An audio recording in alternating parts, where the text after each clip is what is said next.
On les appelle Chisa, maîtresse, deuxième bureau, ou souvent on ne dit même pas leur nom.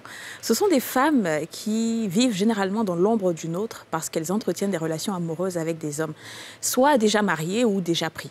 Ce phénomène existe depuis la nuit des temps et ces femmes-là sont insultées, humiliées, vilipendées, pointées du doigt.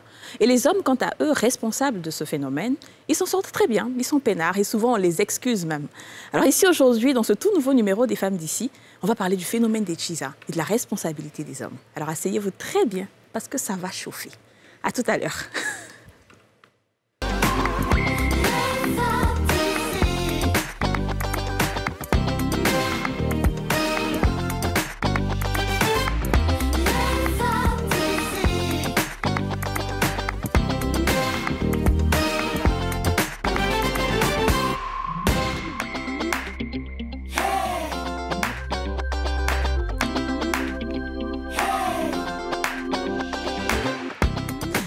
Bonjour et bienvenue dans un tout nouveau numéro des Femmes d'ici, votre rendez-vous 100% féminin et 100% franc-parler. Bonjour, bonjour. Hello, ça va les filles? Ça va, et vous? Ça va, ça va. Génial. C'est le thème, effectivement, comme Kadi l'a dit tout à l'heure, ça promet. Yes. C'est un sujet, je pense, qui intéresse tout le monde. Absolument. De près ou de loin. Et effectivement, ce qu'on veut faire aujourd'hui, en tout cas, c'est parler du phénomène des Chisa, donc du deuxième bureau, mais aussi du point de vue, pourquoi est-ce qu'on diabolise autant les femmes? Pourquoi c'est toujours les femmes qui sont pointées du doigt, donc les maîtresses, et pas les hommes qui, eux, commettent l'infidélité et qui entretiennent des relations avec ces femmes-là? Alors justement, votre avis sur la question? S'il y a Chisa, c'est bien parce qu'il y a des hommes mariés qui vont dehors. C'est ça. Donc, je ne trouve pas que ce soit juste d'accuser essentiellement les femmes. Bon, après, elles ont quand même une part de responsabilité dedans, mais c'est surtout l'homme qui va vers, en règle générale. C'est pas la femme qui va vers, qui courtise l'homme marié. C'est l'homme marié qui va vers une jeune femme qui l'apprécie et tout. Donc, à aucun moment, tu ne vas voir une femme en train de taper son mari ou de lui crier dessus. C'est toujours sur la fille qui n'a rien demandé, j'ai envie de dire. C'est elle qui est pointée du doigt, c'est elle qui a insulté. Et... Moi, je pense qu'on est... Vas-y, Aurélie. Vraiment, ce sujet-là est très sensible. Pour le coup, il est sensible. J'avoue que, bon, personnellement, je me positionne plutôt comme si je dirais... J'ai toujours été celle à qui, enfin, dans mes relations, j'ai vraiment été, comme on dit, voilà, la femme principale, nanani, nanana. Ouais. Néanmoins, j'estime que c'est vrai que l'homme a une part de responsabilité, mais les femmes aussi, en même temps, quelque part. Je pense qu'il a une part. Ils ont Juste une part. Ils ont une part de responsabilité, mais c'est un sujet compliqué. Bon, Voilà. attendez. Vraiment, Alors, moi, je vous laisse expliquer parce que vraiment... Moi, je pense que les hommes ont leur part totale de responsabilité. Franchement, faut pas, on va se blaguer. Parce que le mari, là, il n'est pas assis quelque part là-bas et puis la fille s'en va le voler. Il est là, il prend ses deux yeux, il s'en va et puis il voit une go, il dit « tu me plais » tout en sachant qu'il a une femme à la maison avec des enfants. Donc, c'est lui sa faute. Kadi, c'est mitigé. Maintenant, la femme qui a accepté ça, tu peux dire « ouais, elle a accepté ». Mais après, toutes les femmes se cherchent. C'est ça la réalité. Les femmes, souvent, elles se cherchent. Donc, elles peuvent pouvoir mettre le grappin sur quelqu'un. Soit elle met le grappin sur la personne parce que, bon, il y a des trucs financiers et ça, c'est un autre niveau. Mais il y a aussi des femmes qui sont des femmes posées, intellectuellement parlant, financièrement stables, mais qui tombent amoureuses de personnes qui sont déjà mariées. Et des fois, il y a de la mauvaise foi, ils ne disent même pas qu'ils sont mariés. Voilà, souvent, ils disent même pas ça qu'ils sont arrive aussi, mariés. ça existe. Et après, il se trouve que j'ai vu une histoire hier sur Facebook où la femme disait qu'elle a discuté avec la maîtresse de son mari. Elle s'est rendue compte que la maîtresse de son mari, là, c'est l'âme sœur de son mari. Donc, elle a accepté de laisser son mari partir pour qu'il se marie avec celle-là qui était son âme sœur. Ça, Et c'est aujourd'hui, assez exceptionnel. aujourd'hui, elle, par exemple, elle est aussi heureuse avec un autre homme. Tu vois? Oui. Donc, souvent, l'amour, là, ça vient, ça vient. Voilà, donc, il ne faut pas tout le temps blâmer les femmes. En tout cas, ce qui est sûr, c'est qu'il y a quand même deux poids, deux mesures. On l'a dit. C'est qu'on n'est pas que dans nos sociétés, d'ailleurs, même dans le reste du monde, mais chez nous, peut-être davantage. C'est que vraiment, c'est les femmes qui sont pointées du doigt, c'est les femmes celles qui volent, les briseuses de foyer, comme on les appelle. Et j'ai pas dit qu'il y en a pas qui savent. Regarde ton gars de loin même, et puis tu es mariée, tu es assise avec ton mari même ici, vous êtes ensemble, et puis elle te regarde, le gars il dit, toi je t'aurais. Tu as raison. Et moi, je suis pas en train de cautionner le fait que voilà, il y a des personnes qui vont vraiment dans l'idée de briser le foyer de quelqu'un. Ouais. Mais même si c'est le cas, moi, je serais plus en colère Contre mon époux. Oui. Parce que c'est lui qui trahit mes vœux, en fait. C'est pas elle. Elle, je la connais pas. À la rigueur, elle s'en fiche. Voilà. Je dis pas que... Enfin, tous les deux sont responsables, mais je pense que la personne qui te doit quelque chose, c'est quand même la personne avec qui tu es marié. Bon, bref. Les filles, on va quand même porter la question sur la place publique comme d'habitude. Hein. La question qu'on vous a posée, c'est donc pourquoi les femmes sont-elles si diabolisées alors que les hommes, justement, ils sont peinards comme l'a dit Kadi. On va écouter quelques-unes de vos réponses dans ce micro-trottoir. On y va. La femme, c'est un être pieux. Elle doit refléter tout ce qui est à l'image de la femme. Elle doit avoir un seul homme. Si elle est dans un couple, c'est un couple à 2, ce n'est pas un couple à 3. Donc si elle sait qu'un homme est déjà avec une femme et qu'elle accepte de rester avec cet homme-là, forcément elle serait incriminée. Donc c'est à elle la faute, c'est à elle de se séparer pour pouvoir laisser la place à sa camarade qui est déjà là. Il y a beaucoup d'hommes, il y en a qui sont encore célibataires. Elle peut se trouver un homme. Bon, nous, quoi, nous, on a le Jassaman, nous, on bobo au soleil ici, quoi. Quand les pays viennent voir le gel, là, elles sont en tas. Mais s'il y a une qui est fan, deuxième veut venir, payer la liquidité est là, le gel là, donc elles ont besoin de ça pour pouvoir se nourrir. Ici, on a Sikoji, tout ça, les pays ont fin ici. Là. Tu vois, on a enlevé. Donc, elles ont besoin de gel pour pouvoir se nourrir. Voilà ça, voilà pourquoi on parle de cheese, on parle pas de l'homme. Parce que l'homme d'abord, lui est là pour chercher le gel d'abord. Oh, mais, il est là pour chercher le gel, pour mettre la famille à l'aise. Voilà, bon, comme chez nous, les musulmans, on a oublié de marier 4 femmes, 5 femmes. Bon, moi, je ne connais pas cheese, moi, je les vois tout en mousseau. Bon, moi, je ne mets pas la faute sur les femmes parce que pratiquement, la plupart du temps, elles ne sont pas au courant qu'ils sont mariés. Les hommes viennent vers elles, elles les acceptent parce qu'elles ont besoin d'un homme. Mais lui, il vient, il dit, je veux de toi. Elle ne sait pas qu'il est marié, non, elle l'accepte. Maintenant, c'est à lui, maintenant, la faute, c'est à lui que la faute revient. Ce n'est pas à elle. En tout cas, c'est ce que moi, je pense.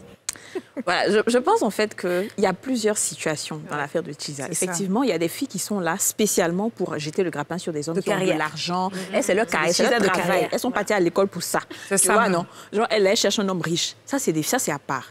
Et il y a aussi des filles... Je ne pense même pas qu'on devrait les qualifier. Ça, on ne devrait pas les qualifier de Chiza. Elles, c'est des croqueuses d'hommes, tu vois. Non, mais, puis à la rigueur, même si elles en sont, il y a quand même des causes. Et à la rigueur, il faudrait peut-être essayer de comprendre des causes. Ouais. Qui poussent des femmes à toujours chercher les hommes plus riches. C'est aussi ça. C'est ça, c'est possible. Et ensuite, je pense qu'il y a le deuxième cas, c'est la femme normale qui rencontre un homme. Oui, ça peut arriver. Le gars ne lui dit pas peut-être qu'il est marié.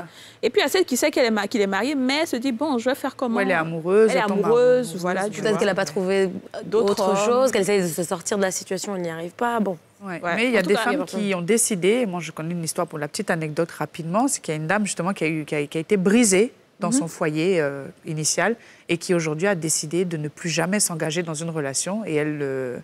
Traumatisée, c'est ça. Elle traumatise les hommes. Elle traumatise les hommes. Traumatiseuse, bon, voilà. on va faire cette émission aujourd'hui avec 2 invités. On aura sur ce plateau Sebitra Jamal. Il est sociologue qui va nous rejoindre maintenant sur ce plateau. On aura aussi Stéphanie Yairi, elle est commerciale. Et Stéphanie Yairi, elle défend un peu les deuxièmes bureaux, appelés communément maîtresses.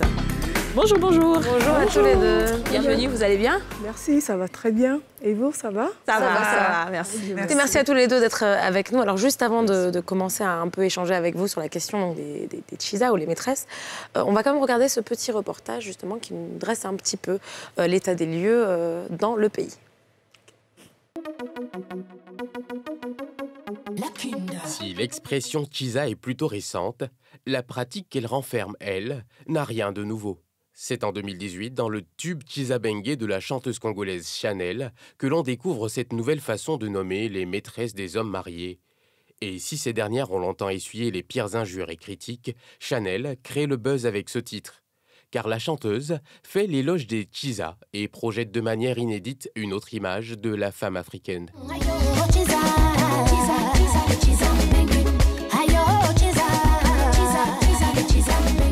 Il faut dire qu'entretenir une relation avec un homme marié peut occasionner d'autres problèmes pour la maîtresse.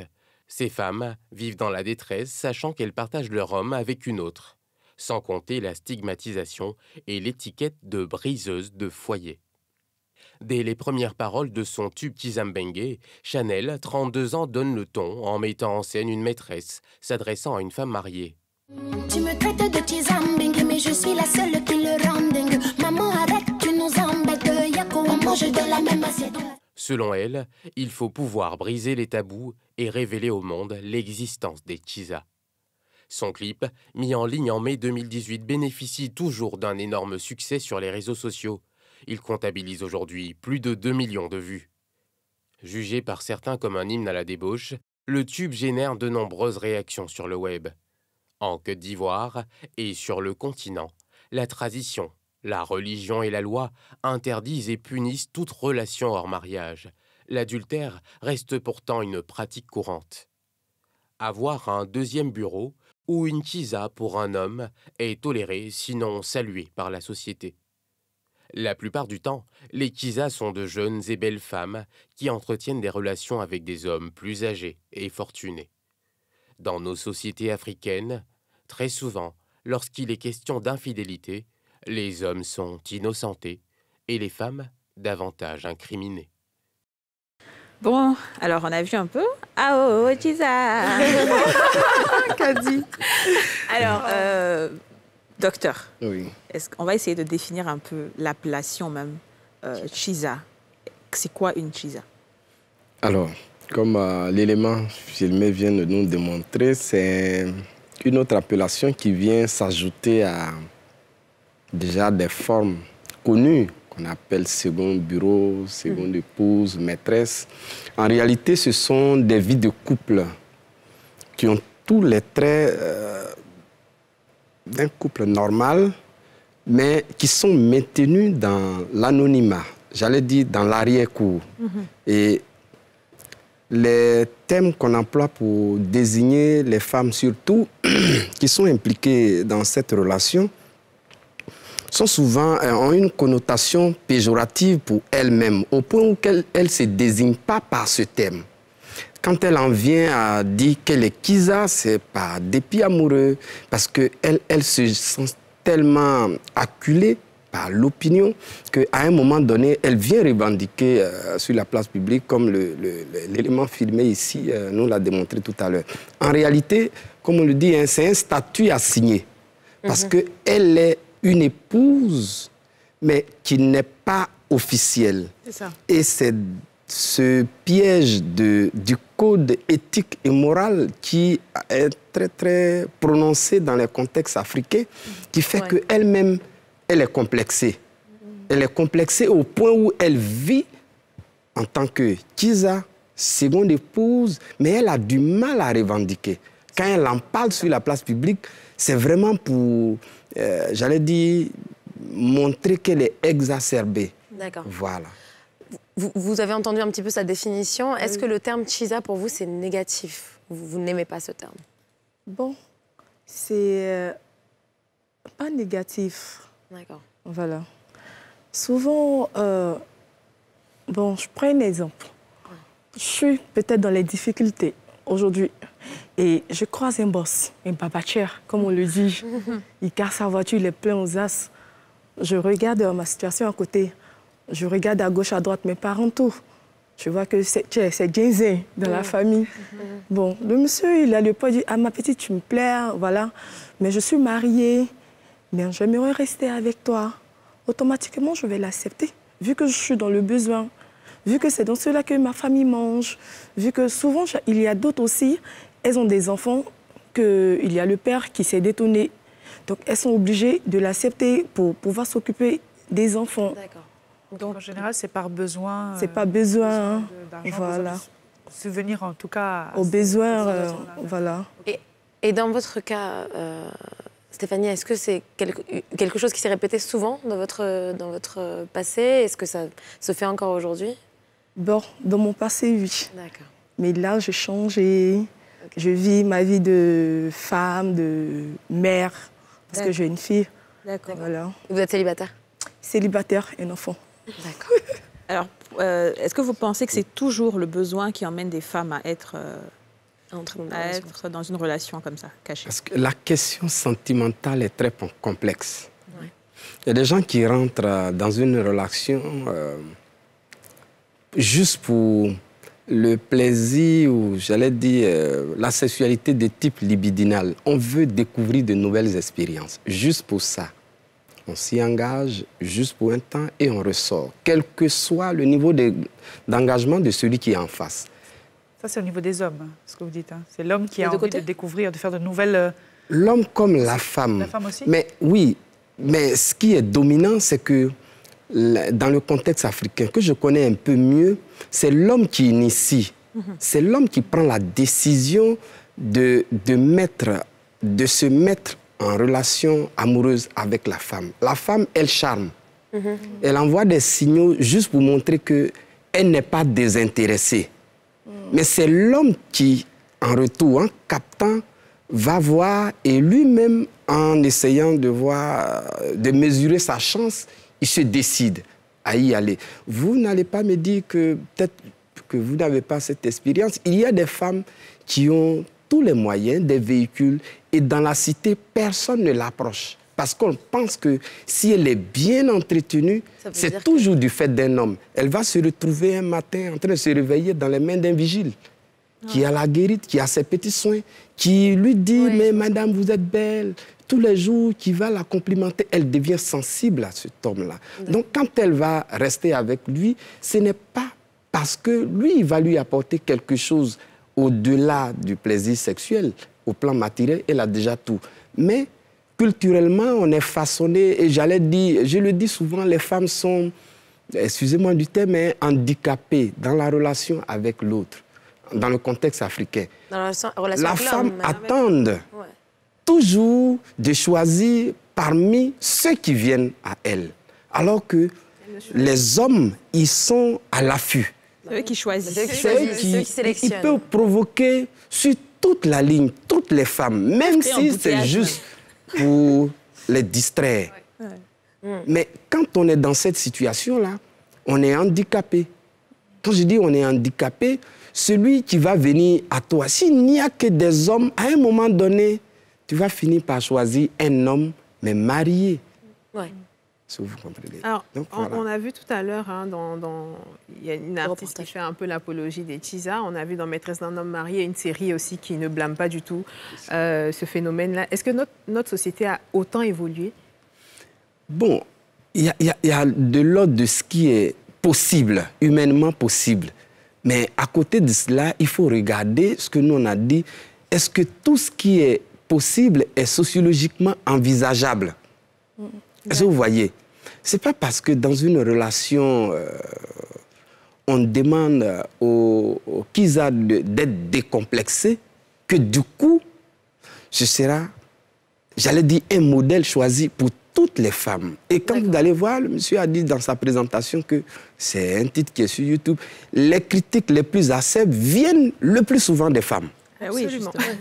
C'est ça. Parce que moralement, l'humanité a formaté la conscience des hommes et des femmes pour tolérer les hommes et pour sanctionner rigoureusement les femmes. Vous pensez que c'est l'humanité et pas juste le fait qu'il y a du patriarcat dans nos sociétés? Du coup, comme les sociétés restent dominées par les hommes? La société elle-même, je veux dire la société humaine, elle est d'abord patriarcale.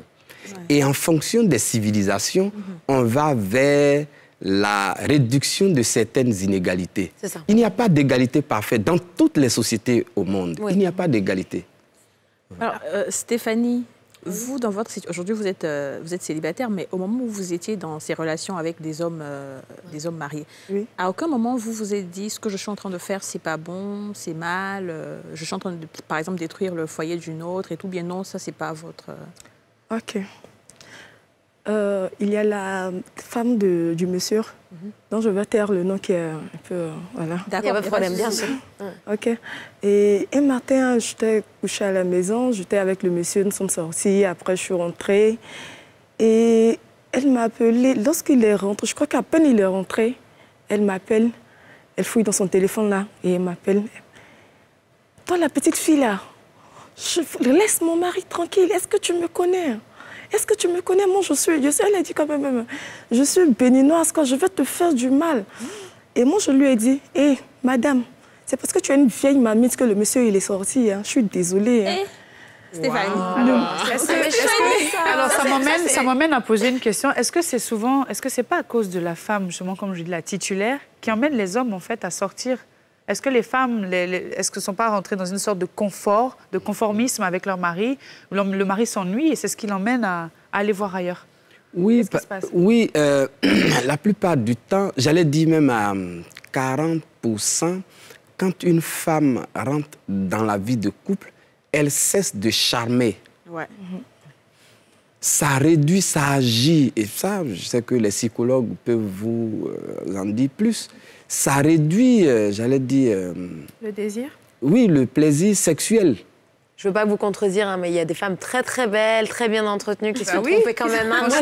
C'est pas pour dire. Je vais dire, ce que vous voulez là. Pour un homme, l'homme, il est toujours à l'aise en découvrant quelque chose de nouveau.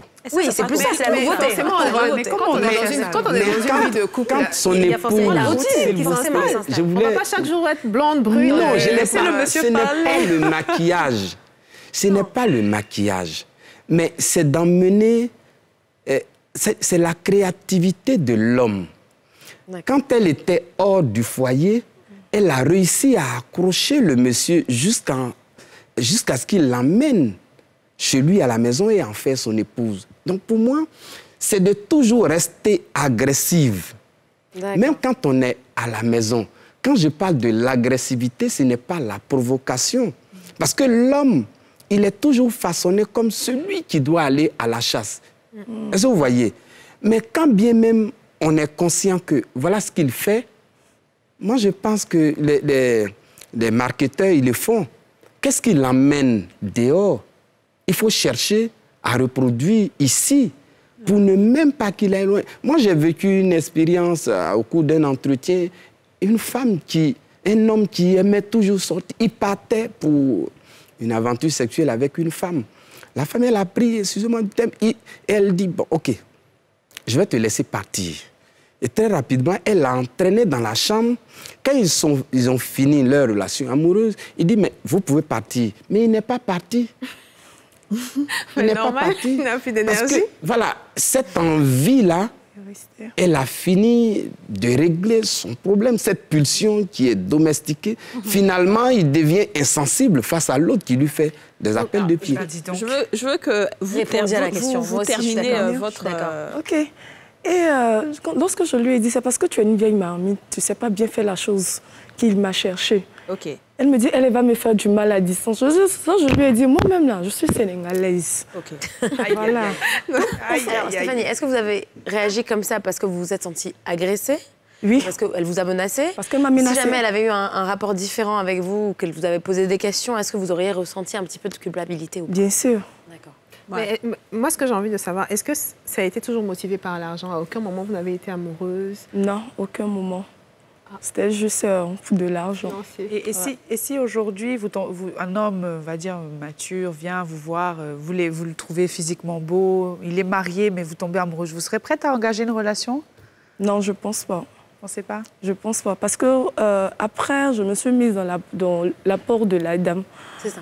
Voilà. Parce que je me suis dit, bon, je suis jeune, je suis belle. OK, je vais le faire aujourd'hui. Demain, je vais vieillir aussi. Et il y a une autre qui va me le faire aussi. Donc, j'ai décidé de prendre ma vie en main et continuer mon travail, vivre avec ma fille et attendre, comme on le dit, à ce que le bon Dieu me donne mon prince charmant. Mais si demain, le bon Dieu vous donne votre prince charmant et qu'il y a une autre fille qui vient aussi, par exemple, le prendre et tout, quelle serait votre réaction face à cette fille-là? Bon. De toute façon, vous avez réagi là.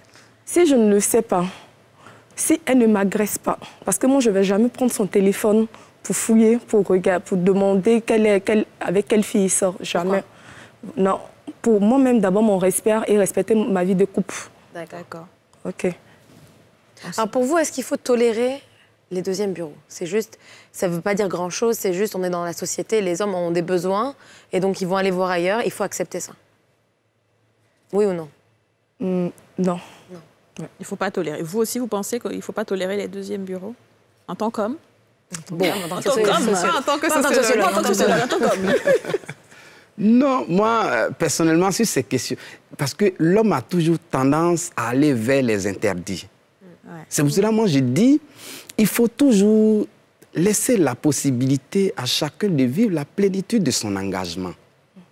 Par rapport à cela, vous savez, dans le contexte africain, il y a beaucoup de gens qui vivent dans des unions officiellement reconnues, mais qui sont toujours reconnus dans les fichiers partout comme des célibataires. Donc, ça aggrave la situation des femmes qui veulent entrer en couple.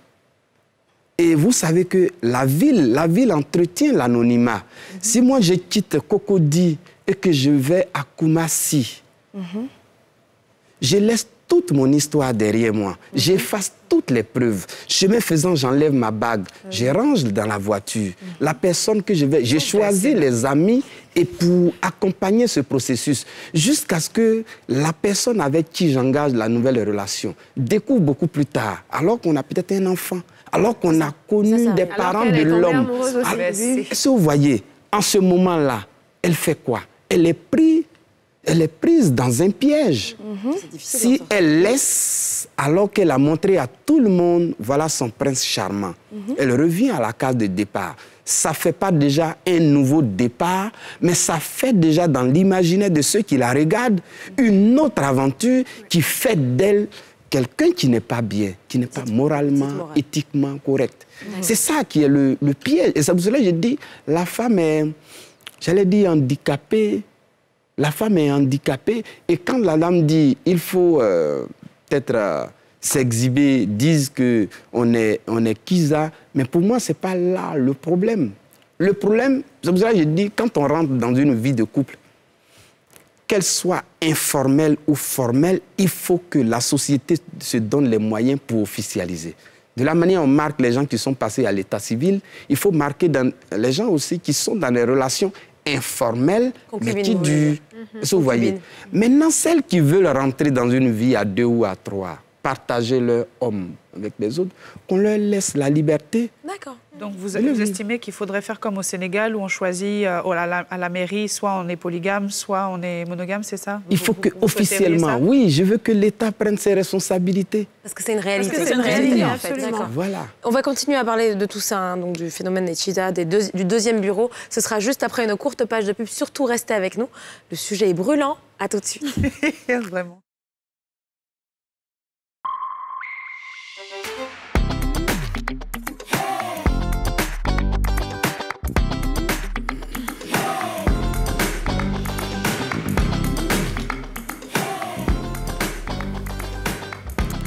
Bienvenue, si vous nous rejoignez, vous êtes sur NCI dans votre émission préférée, Les Femmes d'ici. Je rappelle que Les Femmes d'ici, ça passe tous les jours du lundi au vendredi à 13h05 sur NCI. Canal 204 du bouquet Canal, 778 du bouquet Star Times et Canal 4 de la TNT. Aujourd'hui, on parle des Chiza et de la responsabilité aussi des hommes. Et nous sommes avec Seibitra Jamal, sociologue, et Stéphanie Yairi, elle est commerciale, mais elle a eu un passé de fille maîtresse et aujourd'hui elle le partage avec nous. Ah oui. Alors, ce que moi je me pose comme question, c'est pourquoi est-ce que les femmes sont celles qui acculent le plus les autres femmes quand il y a un problème, quand leur homme les trompe? Pourquoi c'est les femmes qui sont méchantes envers elles-mêmes et puis elles laissent l'homme tranquille, peinard? Elles ne le font pas parce qu'elles sont méchantes. Elles traduisent dans leur comportement ce que le formatage de leur esprit, leur conscience a été façonnée par la société pour qu'elles soient sensibles aux choses qui touchent la morale et pour qu'elles soient très exigeantes sur ces questions, mais en même temps qu'elles applaudissent des hommes, mais qui créent cette situation. Parce qu'une vie de couple avec une femme, c'est toujours l'homme qui initie. Mais on applaudit un homme tant qu'il réussit à entretenir sous son joug 2, 3, voire 4 femmes. On dit qu'il est fort. Oui. Mais quand c'est la femme, on trouve que vraiment ça relève de la bassesse, c'est immoral, on va lui trouver toutes sortes de connotations. Donc je veux dire, la morale appliquée à la sexualité évolue avec une géométrie variable qui fait que l'homme, il est toléré et la femme, elle est sanctionnée. Ça, c'est, je ne dirais pas depuis la nuit des temps, mais les sociétés travaillent à cela. D'accord, mais pourquoi est-ce que la femme, du coup, perpétue cela? Si jamais, par exemple, j'ai vécu une expérience de femme trompée, ou alors que moi-même, peut-être, j'ai une relation avec un homme marié, pourquoi est-ce que j'ai besoin de perpétuer finalement cette diabolisation de la femme? La gente féminine, j'en fais partie. Pourquoi est-ce que je continue à participer de ça? Parce que les institutions de régulation ou de façonnement des consciences, quand vous regardez, moi j'ai travaillé là-dessus dans le cadre de ma thèse, en pays gourou, sont tenues et entretenues par des hommes. Donc, les hommes, j'allais dire, je ne dirais pas, les femmes deviennent des marionnettes, ils se jouent des femmes. Ouais, c'est ça. Ils se jouent des femmes. Et ça, c'est au niveau culturel. C'est tellement profond que la femme, elle ne se rend pas compte qu'elle accompagne l'homme. Qu'elle accompagne l'homme. Quand elle le fait, vraiment, elle le fait sans arrière-pensée. Elle pense qu'elle revendique des choses que la société lui demande de faire. Mais en réalité, on l'emmène en mission pour que l'homme et la femme ne soient pas sur le même piédestal, surtout sur le plan de la sexualité. Je ne dis pas ça pour vraiment condamner les hommes, mais je dis comment la société fonctionne. Oui, voilà. C'est une réalité. Mais à chaque fois qu'on parle de Chiza, on parle toujours d'aspect financier, les femmes veulent être à l'abri du besoin, elles ont besoin d'hommes fortunés. On ne parle jamais d'amour entre une maîtresse et un homme marié. Pourtant, ça existe. Bon, la société humaine, elle est beaucoup plus monétarisée. Mais avant ça, ces relations existaient. Mais c'était dans l'anonymat total. Aujourd'hui, l'urbanité, avec l'ère du numérique, fait que même ce qui est caché est beaucoup plus visible. Vous voyez. Donc, c'est vrai que l'argent joue un rôle prépondérant, mais la femme, elle est du côté du plaire. Donc, celui qui l'a choisi doit lui montrer que c'est un bon choix. Il a fait une bonne pêche. Il doit vraiment assouvir le reste de ses besoins. Ça peut être le pêcheur qui vient de la lagune, tout ce qu'il a eu, il va lui donner. Donc, ce n'est pas seulement le côté financier, mais c'est justement ce piège de l'amour qui fait que la femme est aujourd'hui loin de ce qu'on attend d'elle en termes d'émancipation. Parce que quand un homme aime, il ne donne pas toutes les chances à la femme d'entreprendre. Il la couvre de tous ses besoins. Or, on est humain lorsqu'on arrive à, j'allais dire, domestiquer son environnement. Domestiquer son environnement, c'est aller se battre. Se battre, c'est prendre des initiatives, c'est parfois échouer et reprendre 1000 fois. Mais l'homme, quand il t'aime, c'est la carte de crédit, il te met dans une maison, il te donne des voitures, il te donne tout. Elle se dit, oh là là, le bon vieux temps. Il te donne tout. Mais te donner tout, l'autre élément qui est derrière, c'est de ne jamais rien faire sans lui. Ouais. Et c'est ça qui est derrière. Mais c'est difficile pour une femme de comprendre parce qu'attirée par ses besoins de survie, quelqu'un qui ne mange pas n'est pas libre. Quelqu'un qui n'a pas les moyens pour assurer sa scolarité n'est pas non plus libre. Vous voyez. Donc c'est vraiment un piège que les hommes tendent justement pour... Oui. Donc c'est un peu pour ça qu'au finalement, enfin, on va dire au final, les hommes disent toujours oui, bon, ma femme qui est à la maison au foyer, bon, je préfère aller voir une autre femme dehors parce que celle qui est dehors, elle fait tout ce que je veux, alors que celle qui est à la maison, elle me dérange tous les jours, elle me fait des histoires, donc je veux toujours avoir une femme sur le côté qui, quand je vais la voir, il n'y a pas de palabre, etc. Est-ce que c'est un peu pour ça aussi Non, l'être humain, ce qui caractérise l'être humain, on a toujours des raisons valables pour défendre le choix. Ouais, c'est ça. Que ce soit la femme comme l'homme. Donc quand il dit ça, c'est pour avoir un passeport, pour aller et revenir. Et surtout pour ne pas que celle qu'il laisse à la maison puisse entreprendre quelque chose de ce genre pendant son absence. Il va la contrôler dans son langage, dans son discours, de cette façon.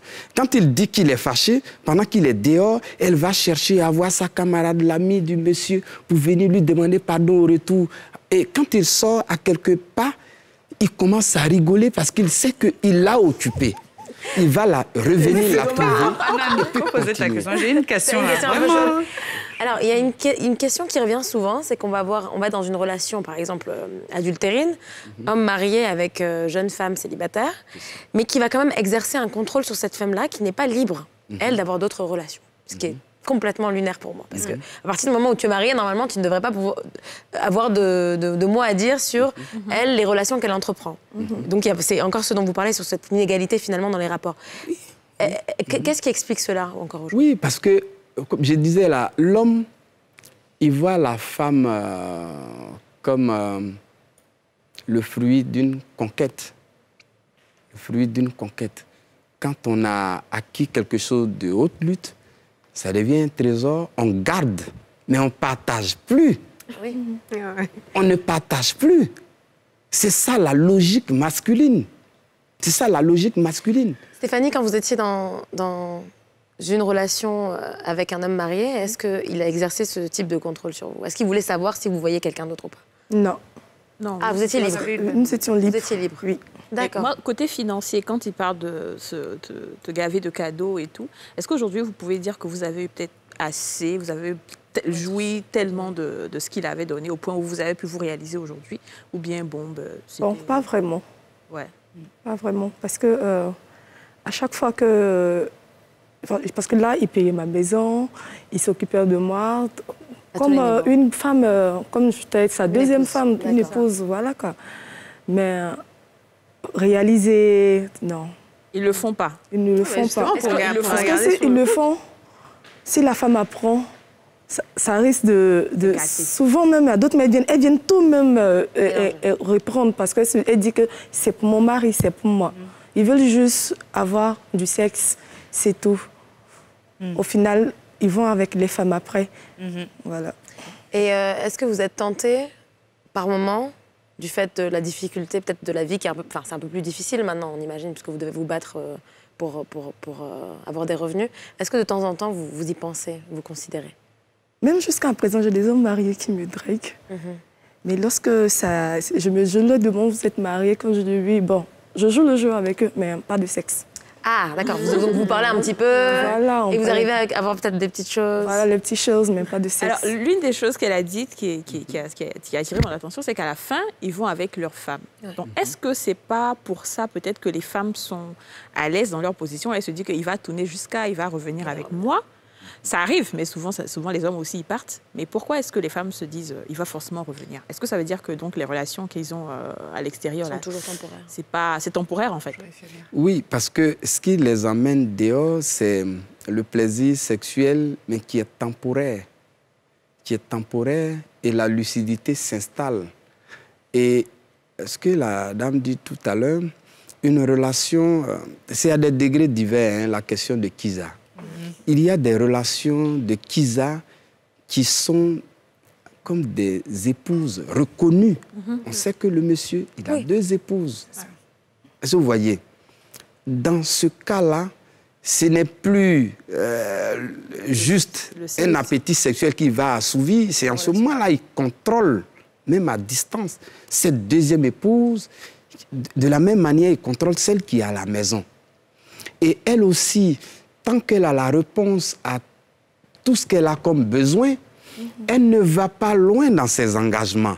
Et c'est ça qui va l'enchasser, l'embrigader et faire en sorte qu'elle souffre demain si elle veut sortir de la relation. Parce que quand elle va vouloir sortir de la relation, je ne dirais pas qu'elle ne sait rien faire de ses 10 doigts, mais en réalité, le fait de n'avoir pas essayé longtemps fait qu'elle sort sur un terrain qui accepte rarement les succès dès les premières entreprises. En ce moment-là, elle est obligée de revenir à celui qui va pouvoir à ses besoins. Mais quand elle va revenir, après avoir tenté de partir, le niveau de considération se dégrade un tout petit peu. Et on va vers la détérioration des relations et qui va faire qu'elle se sent trahie. Quand elle se sent trahie, l'une des personnes sur qui elle va se venger, c'est sur l'autre femme. Elle va accuser l'autre femme qui est restée, malgré sa douleur, j'allais dire zen. Et ça va créer des palabres entre les femmes. Le palabre entre les femmes, c'est l'honneur de la femme. Est-ce que vous voyez? Et c'est ça, que peut-être les femmes devraient regarder derrière. Parce qu'une relation temporaire, il y a le plaisir de l'homme, il y a le plaisir de la femme. Mais en même temps, elle doit peut-être exiger. Je fais une formation, vous payez. Oui, je veux peut-être chercher un emploi, tout. Aidez-moi, apprenez-moi l'information. Qu'on apprenne à s'autonomiser. On peut partir d'une relation amoureuse et entreprendre et devenir autonome. Je veux revenir sur une chose, parce qu'on parle un peu des hommes et tout, mais il y a des femmes qui sont conscientes déjà que l'homme est marié, qui rentrent dans cette relation-là, qui se disent finalement, OK, moi aussi, je prends du plaisir, et une fois que c'est l'heure pour moi, je me casse. Donc, c'est pas seulement les hommes qui ont ce besoin de plaisir.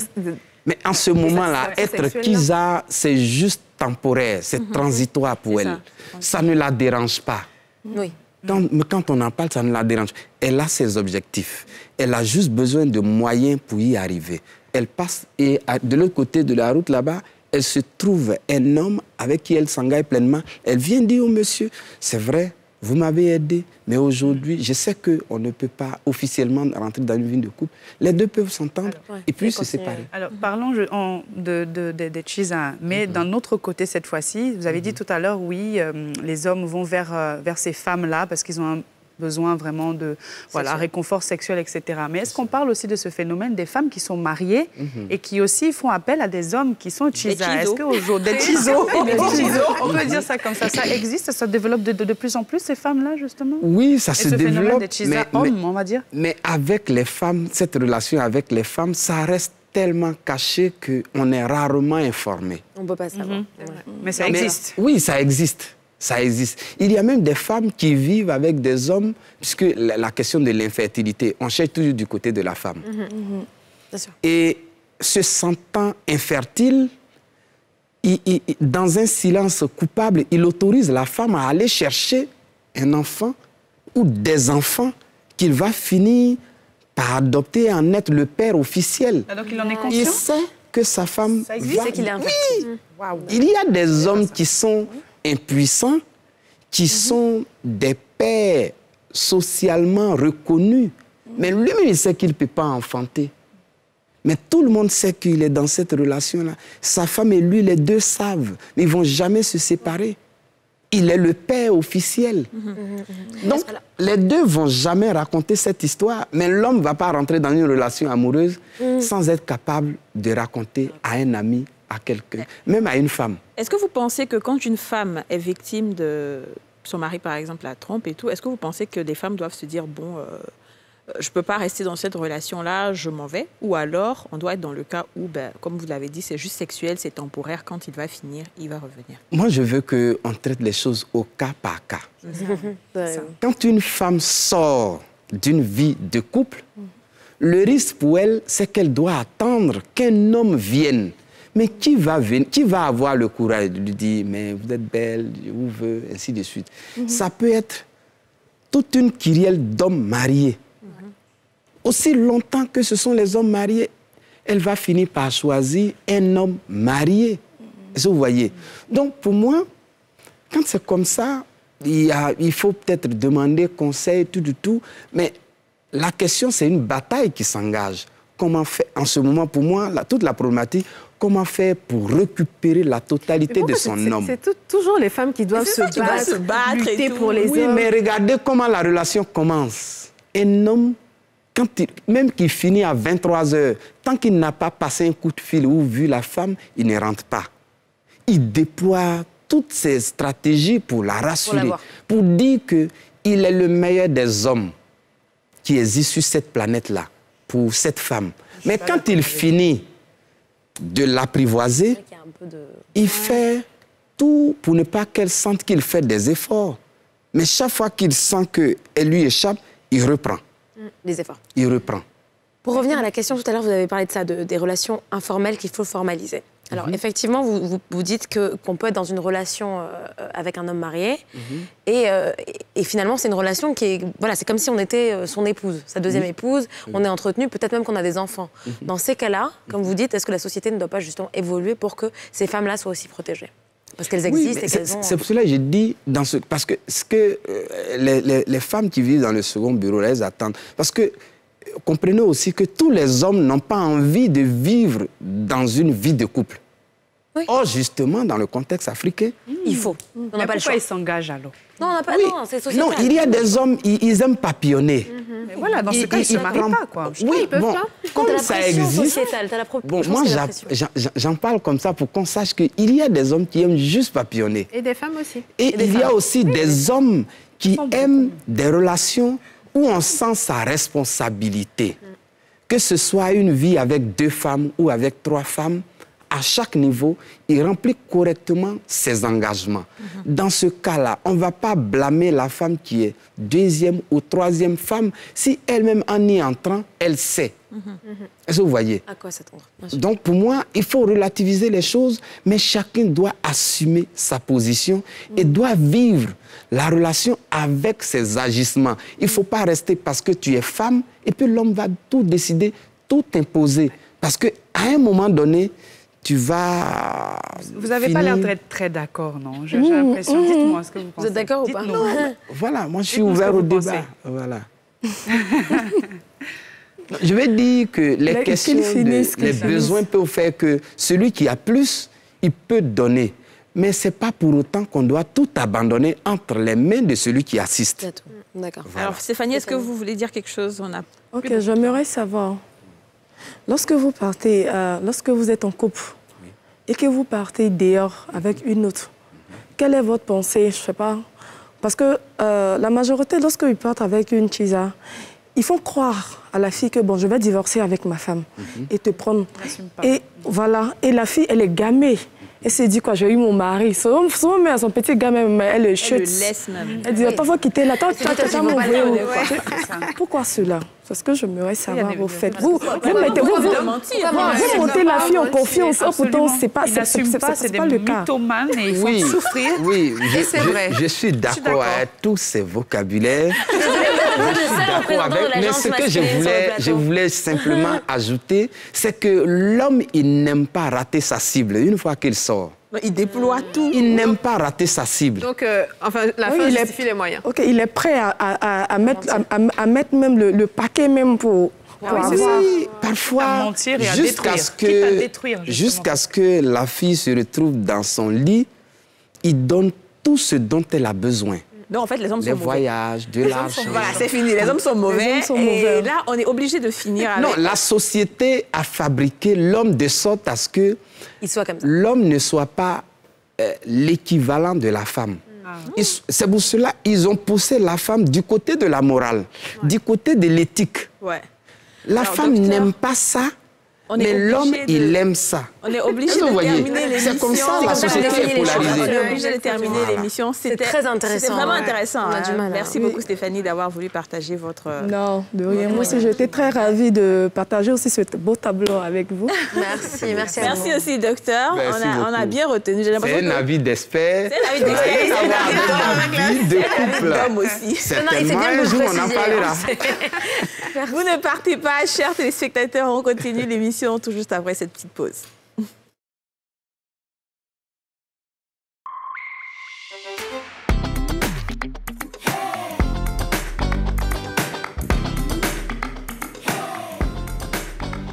Bienvenue à vous si vous nous rejoignez sur le plateau des Femmes d'ici, toujours sur NCI. Alors on change un petit peu de registre, c'est fini les chisa. On va partir en musique, n'est-ce pas Aurélie? Et oui, comme chaque semaine, vous le savez bien, on vous partage des musiques qu'on aime bien, qu'elles soient anciennes ou actuelles, et c'est dans le son qui met bien tout de suite.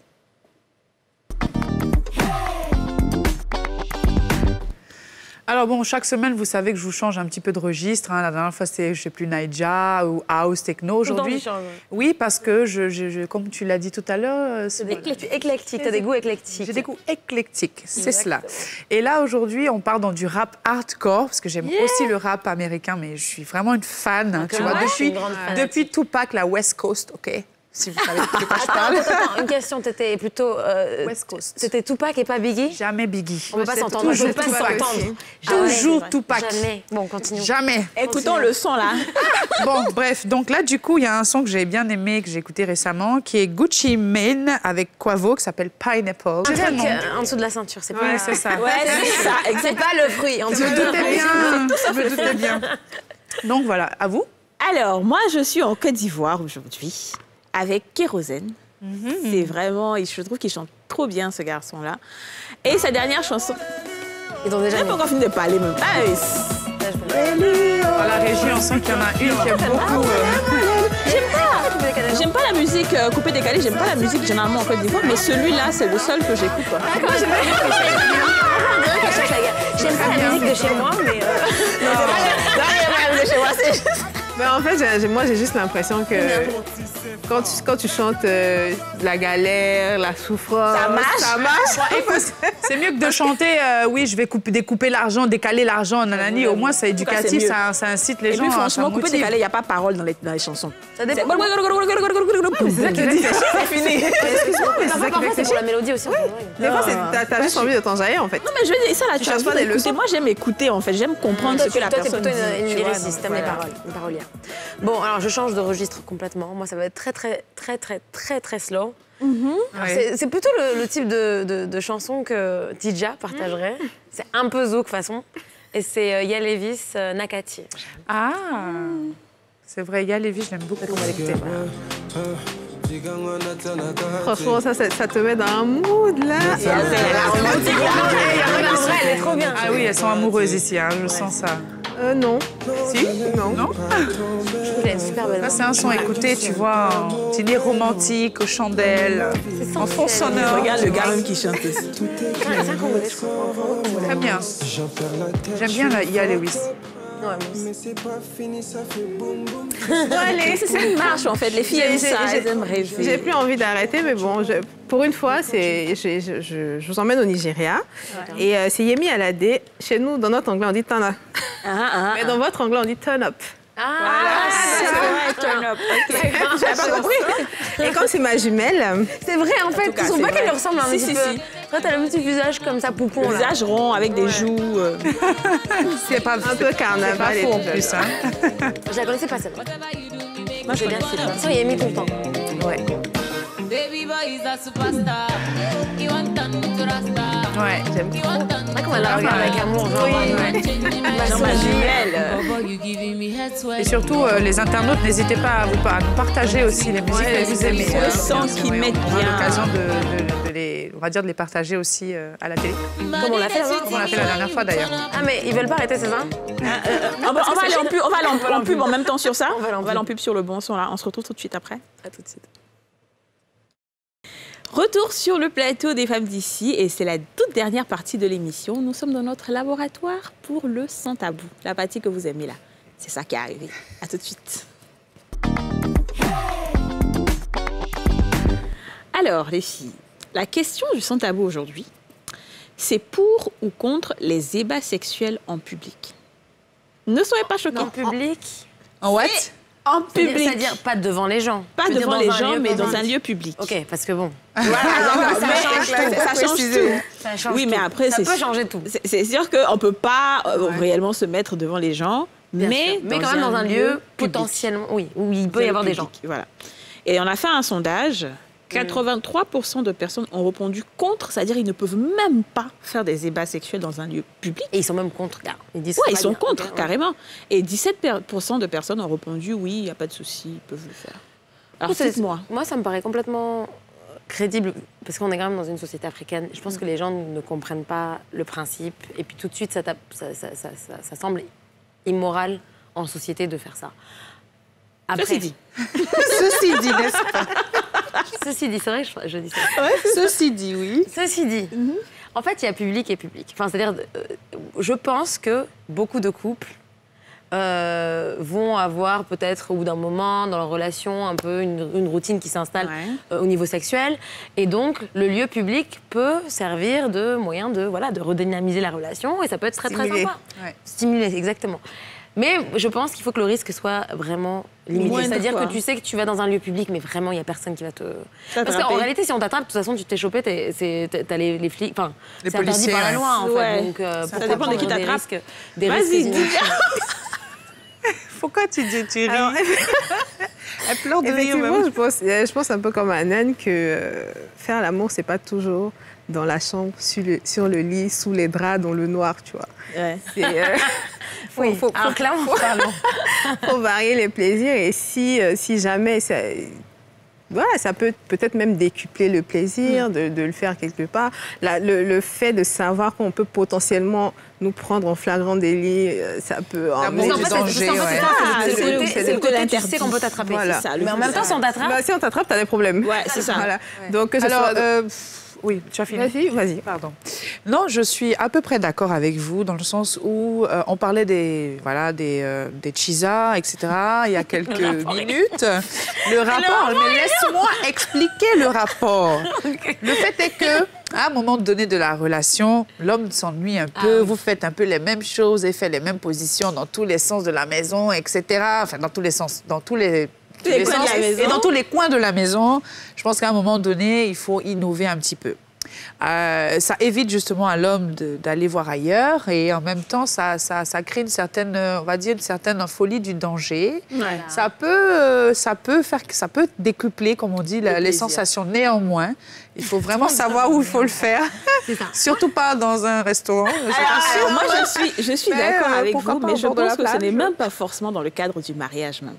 Avant même que la routine ne s'installe même, avant qu'on soit dans cette affaire de on va faire à la maison, on peut commencer même par faire dans des lieux un peu publics. C'est ça qui est chic. Oui, c'est vrai. Et après, tu fais tout maintenant. Tu fais comment après? Tu vois, du coup, c'est la maison qui sera pour toi maintenant le lieu... Tu vois ce que je veux dire? C'est pas forcément au bout de quelques temps de mariage. C'est-à-dire tu commences au début, là, parce qu'on a envie de donner du piment. Et puis, je suis d'accord que c'est pas dans un lieu où on peut facilement t'attraper. Mais après, qui t'attrape? C'est ça. C'est pas la police qui se promène comme ça pour attraper les gens. Et ça, c'est une personne qui... Oui, d'accord, mais c'est quelqu'un qui est un passant comme ça. Ah bah, il a vu Non, non. En fait, moi, j'assume pas perso. En fait, c'est pas comme si c'est un patient. Et puis, il faut qu'on se dise la vérité. Quand tu fais ça dans des endroits un peu publics, là, tu te déshabilles pas totalement. Et tu vois, non, il y a des trucs que tu fais. Attends, et puis pour vous, quels sont... Pour vous, attendez, pour vous... Oui, vas-y, Kadi, fini. Non, attends. Tout le monde veut parler, tout le monde a honte. Kadi, attends. Quels sont les lieux publics pour vous ou lesquels vous pourriez... Moi, personnellement, la liste des lieux publics qui peuvent être autorisés pour vous. En réalité. En fait, quand on dit, moi, je pense que le lieu public, c'est genre peut-être même la plage, mais la plage, c'est vraiment la nuit, à minuit, il y a personne. Une plage privée, enfin, quand il y a personne, c'est ton bout de plage, tu sais qu'il y a personne qui a pas. Voilà, tu vois. Peut-être dans un restaurant. Non, dans les toilettes. Dans une voiture. Dans une voiture, oui, mais dans une voiture, c'est pire parce que les gens passent. Non, mais ça dépend. Ça dépend chez dans un station-service. Voilà, tu vois, dans une voiture, c'est possible. Donc voilà, il faut vraiment mesurer le risque. C'est-à-dire, tu sais que en fait, personne ne va te choper. C'est ça. Et même si quelqu'un doit te choper, là, c'est pas, il va pas avoir tout, va pas tout voir, quoi, tu vois. Ouais. Il pourra même pas aller raconter ce qu'il a vu parce qu'il n'a pas bien vu. J'avoue. Tu vois? Donc, parce que généralement, là, c'est les Jolanco. Ça veut dire quoi, ça? Excuse-moi, nous, on est blanchissants, on connaît pas ça. C'est du rapido presto. C'est vrai qu'en réalité, si t'es dans un lieu public, tu vas pas non plus passer... Exactement. Il n'y a pas de préliminaire, il n'y a rien. Donc, du coup, on peut pas t'attraper. Droit au but. Voilà, c'est ça, droit au but. Donc, du coup... Bon, après, il faut pas non plus conseiller tout le temps. Enfin, je veux dire, il faut pas conseiller à de le faire. Non, on est conseils à personne. Chacune donne son truc. C'est pas des conseils qu'on donne, c'est chacune donne son point de vue et ce qu'elle pense. En tout cas, c'est vrai que c'est compréhensible en relation de vouloir varier un peu, changer un petit peu. Et oui, on n'a pas évoqué les avions.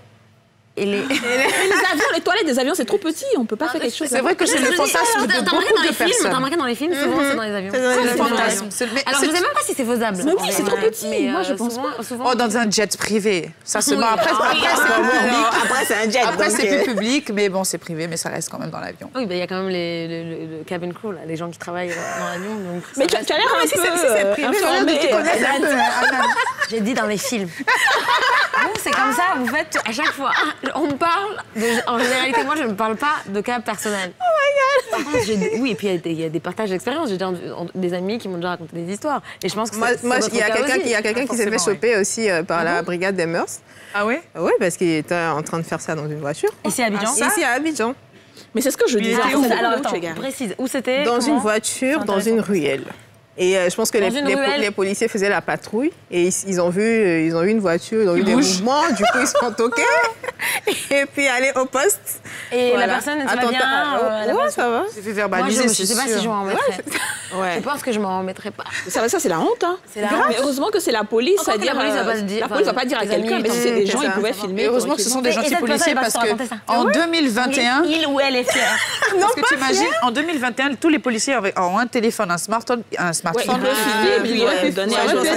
Il y a quelques années, mais... Parce qu'il faut rappeler que c'est interdit en Côte d'Ivoire. Ah oui, on va préciser que c'est interdit par la loi d'avoir des débats sexuels. Donc c'est pour ça qu'on ne parle pas de conseils. Ouais, c'est ça. C'est-à-dire, il faut savoir. C'est géré. C'est juste pour voir votre point de vue sur la question. Voilà, c'est tout. C'est notre point de vue qu'on a donné. Vous avez compris. Voilà. Bon. Mais en tout cas, faites attention si jamais. On sait jamais. Non, si jamais vous voulez faire... Chacun est libre. Moi, je dis vous pouvez aussi faire partie des 80%. On a la preuve qu'il y a des patrouilles la nuit de police. Oui, il y a des patrouilles, ouais. Attention. Vous êtes prévenus. Bon. C'est la fin. Écoutez, comme d'habitude, on va inviter notre public aussi à réagir. Toujours sur les réseaux sociaux, sur la page Facebook ou la page Instagram de NCI. Tout en bas de la page. Donnez-nous vos commentaires, votre avis sur la question. On aimerait bien savoir ce que vous pensez de toute cette histoire de débats sexuels dans les lieux publics, mais aussi sur le thème principal de cette émission, qui était donc les Chisa, le deuxième bureau, hein, comme on dit. Et puis surtout, on vous retrouve demain, même heure, même plateau, donc sur NCI. D'ici là, on vous souhaite une excellente fin de journée. À demain.